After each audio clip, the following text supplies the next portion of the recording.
जावा सीखने के लिए हमारे चैनल लर्न कोडिंग को सब्सक्राइब करें। आज के इस प्रोग्राम में हम आपको ये बताएंगे कि कैसे आप एक फाइल के डेटा को किसी दूसरी फाइल में कॉपी कर सकते हैं, वो भी जावा प्रोग्राम के ज़रिए। तो सबसे पहले हम आपको ये दिखा देते हैं कि डेस्कटॉप लोकेशन पे यहाँ पे देखो मेरे पास एक txt फाइल है। मैं इसे जूम करके दिखाना चाहूँगा आपको। मैं इस फाइल की बात कर रहा हूँ। इसी अखिलेश.txt फाइल के डेटा को हम क्या करेंगे, किसी एक दूसरी फाइल में कॉपी करके दिखाएंगे। तो इस फाइल के अंदर क्या डेटा है हम आपको दिखा देते हैं। इस फाइल के अंदर ये डेटा लिखा हुआ है। इसी सेम डेटा को हम क्या करेंगे, एक नई फाइल बनाएंगे और उसमें कॉपी करेंगे। ठीक है, तो ये सारा काम हम जावा प्रोग्राम के ज़रिए करेंगे। तो चलिए हम प्रोग्राम लिखना स्टार्ट करते हैं। सबसे पहले देखो हमने कॉपी फाइल नाम का ये क्लास बनाया है और ये रहा हमारा मेन मेथड। अभी इसी मेन मेथड के अंदर हम क्या करेंगे, अपने प्रोग्राम को लिखेंगे। तो फाइल से डेटा सबसे पहले हमें रीड करना होगा। जिस भी फाइल के डेटा को हम कॉपी कराना चाहते हैं उस फाइल को हमें यहाँ पे लाना होगा। तो डेटा को रीड करने के लिए, फाइल को यहाँ पे अवेलेबल कराने के लिए हम एक क्लास यूज़ कर रहे हैं जिसका नेम है फाइल इनपुट स्ट्रीम। इस क्लास का यूज़ हम किस लिए करते हैं, इस क्लास का यूज़ हम करते हैं किसी भी फाइल के डेटा को रीड करने के लिए। ठीक है, तो रीड करने के लिए है तो ऑब्जेक्ट रेफरेंस में आर बना रहा हूँ। इसका मतलब ये इस क्लास का यूज़ हम रीड करने के लिए करते हैं। ठीक है, तो सबसे पहले हमें फाइल इनपुट स्ट्रीम क्लास का ऑब्जेक्ट बनाना होगा और हम किस फाइल के डेटा को रीड करना चाहते हैं जो डेस्कटॉप लोकेशन पे अवेलेबल है। तो हमें क्या करना होगा, उस फाइल का यहाँ पे लोकेशन प्रोवाइड करना होगा, तभी तो हम इस फाइल के डेटा को फाइल इनपुट स्ट्रीम क्लास की मदद से रीड कर पाएंगे। ठीक है, अभी हमारे पास ना एक और फाइल होनी चाहिए जहाँ पे हम डेटा को कॉपी करेंगे। हम इस फाइल के डेटा को कॉपी करेंगे तो यहाँ पे हम एक क्लास बनाते हैं जिसका नेम क्या होगा, फाइल आउटपुट स्ट्रीम। इस क्लास का काम क्या होता है, किसी भी फाइल को क्रिएट करना और साथ ही साथ उसमें राइट ऑपरेशन परफॉर्म कराना।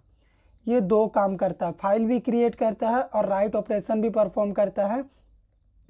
तो इसका ऑब्जेक्ट रेफरेंस हम W दे रहे हैं। इसका मतलब ये कि फाइल में डेटा राइट होगा और हम एक फ़ाइल यहाँ पे बना ले रहे हैं। अभी वो फाइल अवेलेबल नहीं है, ये फाइल क्रिएट होगा। ठीक है, इस फाइल के डेटा को इसमें हम कॉपी करेंगे तो ये फाइल क्रिएट होगा, उसके बाद इसका डेटा इसमें आएगा। फाइल आउटपुट स्ट्रीम डेटा को हम राइट करने के लिए यूज़ करते हैं और साथ ही साथ फाइल क्रिएट करने के लिए भी इसका यूज़ किया जाता है। जबकि फाइल इनपुट स्ट्रीम का यूज़ सिर्फ और सिर्फ किसी भी डेटा को रीड करने के लिए हम करते हैं। इतना काम हो जाने के बाद अभी हमें क्या करना होगा, हमें सिंपली एक इंटीजर वेरिएबल लेना होगा और वाइल लूप हम यूज़ कर रहे हैं डेटा को रीड करने के लिए। यहाँ पे ये रहा अपना वाइल लूप। इस वाइल लूप के अंदर हम पहला काम क्या करेंगे, सबसे पहले लूप में हम एक कंडीशन दे देते हैं। हम रीड कर रहे हैं आर वाले ऑब्जेक्ट रेफरेंस से, यानी पहली वाली फाइल से डेटा को हम रीड करेंगे तो रीड मेथड से हम रीड करेंगे। ठीक है, अगर रीड मेथड हमारा वैल्यू रिटर्न कर देता है -1, इसका मतलब हमारा पूरा डेटा रीड हो चुका है। ठीक है, जब पूरा फाइल का डेटा रीड हो जाएगा तो रीड मेथड एक नेगेटिव वैल्यू रिटर्न करेगा -1, और अगर वो -1 नॉट इक्वल -1 हुआ मतलब कंडीशन फॉल्स होगा, वाइल लूप टर्मिनेट होगा। तो इसकी वैल्यू को हम स्टोर करा देते हैं वेरिएबल आई में, क्योंकि read method character bye character data को रीड करता है और इंटीजर वैल्यू रिटर्न करता है। उस कैरेक्टर का आस्की वैल्यू रिटर्न करेगा, इसीलिए तो हमने एक इंट नाम का आई वेरिएबल बनाया था। अभी ये कंडीशन अगर ट्रू होता है तो data character bye character read होता रहेगा।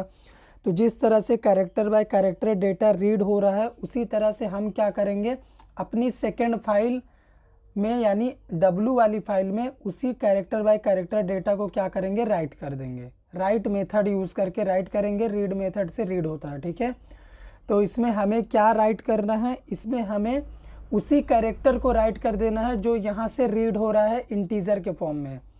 तो अभी आई को अगर हम प्रिंट करेंगे, यहाँ पे राइट करेंगे तो ये इंटीजर वैल्यू यानी कैरेक्टर का आस्की वैल्यू राइट करेगा।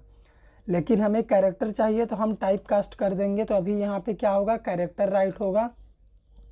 ये डेटा राइट हो जाने के बाद हमें क्या करना है, हमें एक मैसेज चाहिए जिससे हमें पता चले कि हमारा जो फाइल का डेटा था वो कॉपी हो चुका है सेकंड फाइल में। ठीक है, ये बस पता लगाने के लिए डेटा कॉपीड सक्सेसफुली। ठीक है, इस मैसेज को देखने के बाद ही हम समझ जाएंगे कि हमारा काम हो चुका है, डेटा कॉपी हो चुका है हमारी सेकंड फाइल में।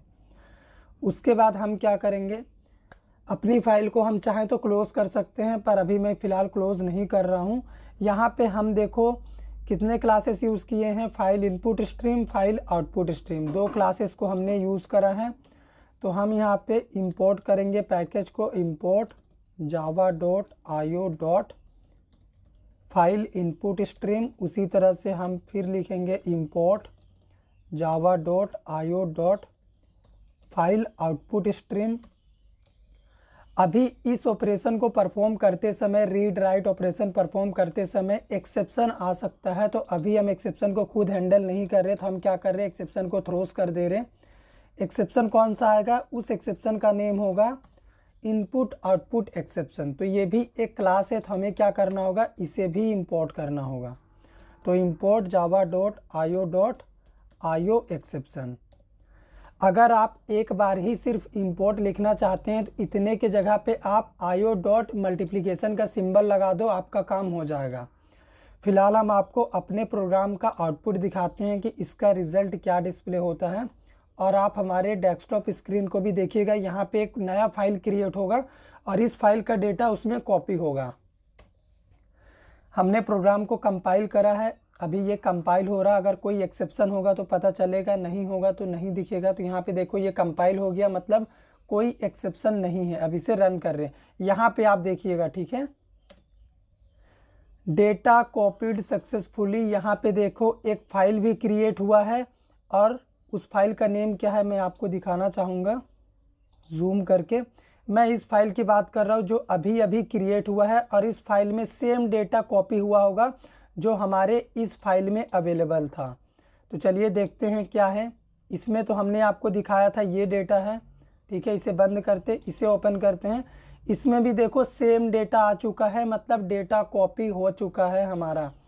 तो यहाँ पे हमने 2 क्लासेस यूज़ किया है, फाइल इनपुट स्ट्रीम जिसका यूज़ हम करते हैं डेटा को रीड करने के लिए। ये एक प्री डिफाइंड क्लास है जो कि जावा के आईओ पैकेज में है।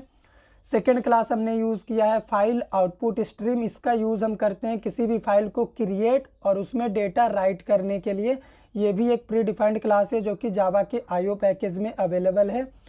आईओ एक्सेप्शन भी एक प्री डिफाइंड क्लास है जो कि जावा के आईओ पैकेज में ही अवेलेबल है।